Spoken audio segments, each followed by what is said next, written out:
నూతన సంవత్సరం శుభాకాంక్షలు. బావగారికి కూడా ఉదయం ఫోన్ చేసి విష్ చేయడం జరిగింది. మరి ఈ దినమందు 67 బావగారికి 63 సరే 63 2 పూర్తి చేసుకుని 63వ సంవత్సరంలోనికి ప్రవేశించారు. బావగారిలో ఉన్నది ఏంటంటే పరిచర్య చేసే గుణం. కనుక ఎవడు తను తగ్గించుకున్న వాడు హెచ్చించబడును. కనుక కొన్నిసార్లు లోక సంబంధంగా ఆ హెచ్చు ఘనత లేకపోయినా పరలోకంలోని ఖచ్చితంగా మనందరికంటే ఉన్నతమైన స్థానంలో ఉంటారని ఎప్పుడు నేను అనుకునేది.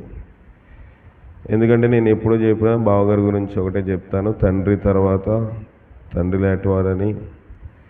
ఏ విషయం వచ్చినా ఏ కష్టం వచ్చినా మరుగు లేకుండా అందరితో ఆ విషయం మాట్లాడతారు. కనుక ఈ యొక్క దినమందు మరి ఇక్కడ ఉంటే బాగుండేది. 2000 సంవత్సరంలో బావగారు పుట్టినరోజు, అమ్మ పుట్టినరోజు కలిసి చేసాం.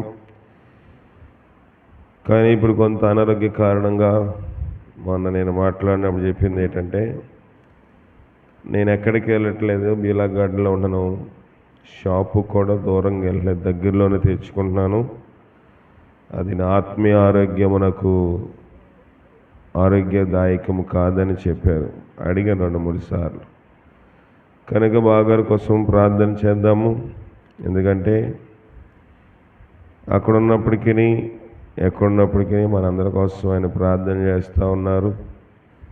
రిట్రీట్కి వెళ్ళినప్పుడు మరి ఇక్కడి నుంచి వెళ్ళి మనం ఆయనకి ఏదో ఒకటి తీసుకెళ్ళాలి, కానీ ఆయనే అన్ని విషయంలో సహాయం చేస్తూ ఉన్నారు.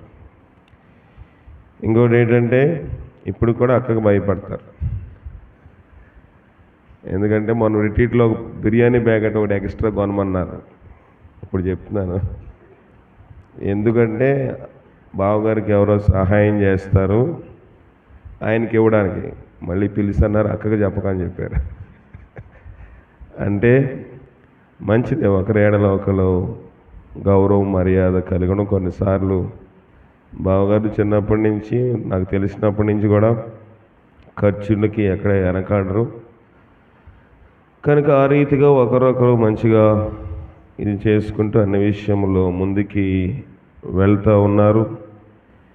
దేవుడు అనేక సంవత్సరంలో ఈ పరిచయలో బావగారిని కూడా వాడుకున్నారు. నర్సీపట్నం మీటింగ్స్ పెట్టడం ఏంటి, అక్కడ క్రిస్మస్ చేయడం ఏంటి, అక్కడ క్యారల్స్ చేయడంలో కానీ, ఎస్కాట్కి వెళ్ళవలసి వచ్చినప్పుడు ట్రక్లు అరేంజ్ చేయడంలో కానీ, మందిరమునకు మొట్టమొదటిగా చిన్న కీబోర్డులు కొన్నప్పుడు కానీ, ఆ దినములో ఇక్కడ కరెంటు అంత సౌకర్యం లేనప్పుడు చర్చికి మొట్టమొదటిగా గ్యాస్ లైట్ కొన్నది బావగారు.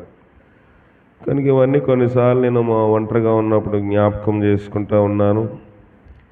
ఎక్కువగా ఏంటంటే నేను బుజ్జి ఇద్దరము చదువుతూ ఉన్నప్పుడు మరి మాకు స్కూల్కి తీసుకెళ్ళడం కానీ, ఎగ్జామ్స్ పబ్లిక్ ఎగ్జామ్స్ విషయంలో కానివ్వండి, మాకు ట్యూషన్ల విషయంలో కానివ్వండి, ప్రతి విషయంలో బావగారు ఎంతో పూచిగా చేశారు. కానీ ఇప్పుడు పూచి లేదని కాదు, కానీ ఆయన యొక్క దృక్పథము, ఆయన యొక్క ఆలోచన విధానం ఆత్మీయ దాని మీద ఉంది. కనుక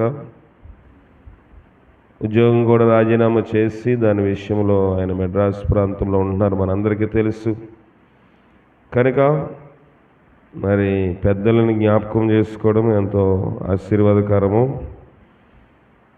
తండ్రి లేనప్పుడు బావగారు ఆ స్థానం తీసుకుని ఉంటే బాగుంటుందని అనేకసార్లు నేను అనుకుంటాను. కానీ బావగారి ఉద్దేశం వేరు, దేవుడు ఆయనకి ఇచ్చిన దర్శనం వేరు. కనుక ఆ ప్రకారం నడుస్తూ ఉన్నారు.